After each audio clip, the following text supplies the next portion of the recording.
All right, we're at Orlando Hamcation, and it's Saturday morning. We're going to talk to the M17 guys. So M17 is a pretty cool project. It's a new open source digital voice mode. I've had these guys on the live stream before, so if you guys missed that, go back and check that out. I'll put a link somewhere up in here, right there. I'll put a link right there where you guys can go check out that live stream and learn more about the project. But it's progressed quite a bit since the last time they were on the show. So we're going to look at some demo models they've got today and get to hear some audio coming from an All-Star device and a Droid Star device. So Steve, Ed, thanks for doing the demo, and show us what you got today. All right, so this morning we are showing off a couple of implementations of M17.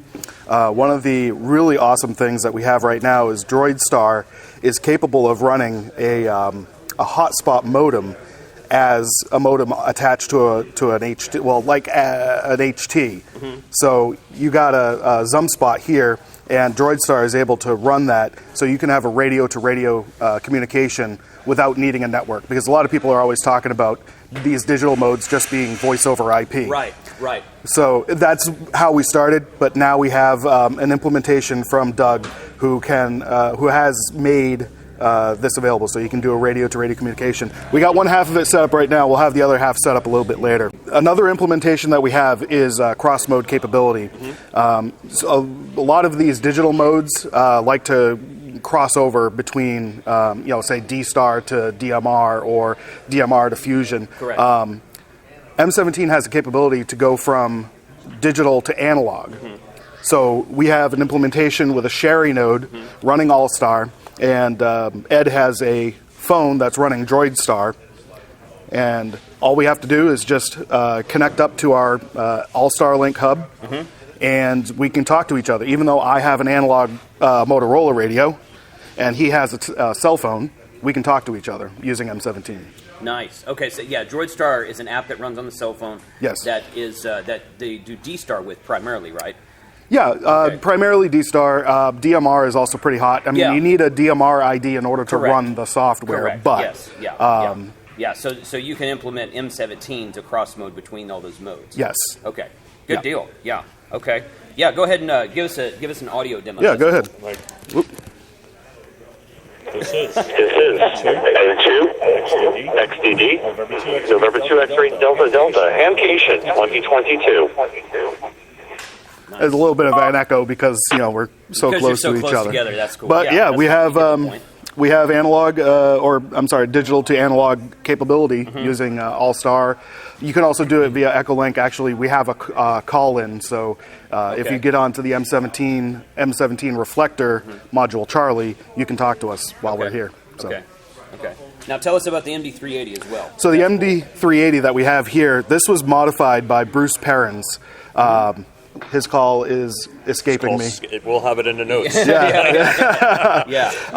So one of the projects that works along with us called OpenRTX, they're making firmware that can replace the firmware that's on a DMR radio. Okay. This is an MD380 that has been modified so that we can run M17 on it.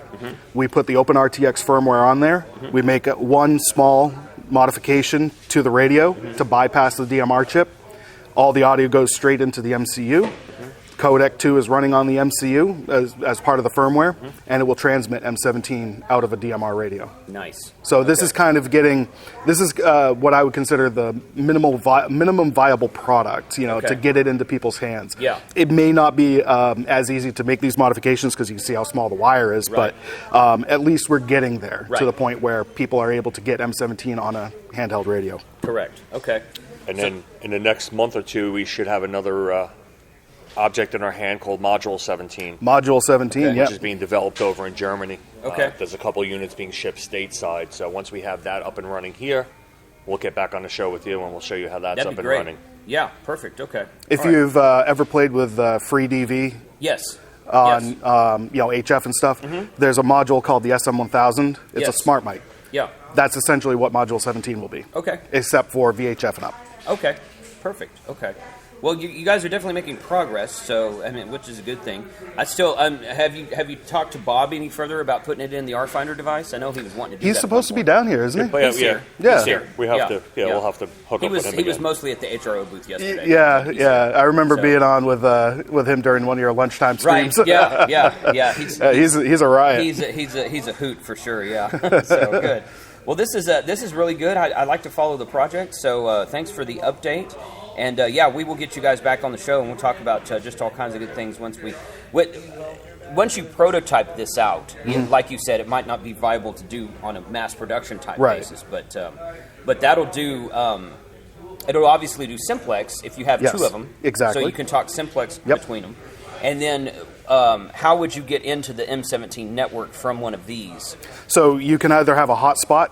So like a Pi Star, will a Pi Star Star hotspot run M17? M17 is in MMDVM right now. Okay. And if you dig deep into Pi Star, it's hidden back in there. Okay. It is in Pi Star right now, but it's not fully. Yeah, it's not fully out there, visible to the end user just yet. Okay. We're hoping within the next few updates, Andy has a chance to go ahead and But that's the direction you're implement going it. with it. Yes. Yeah. Okay.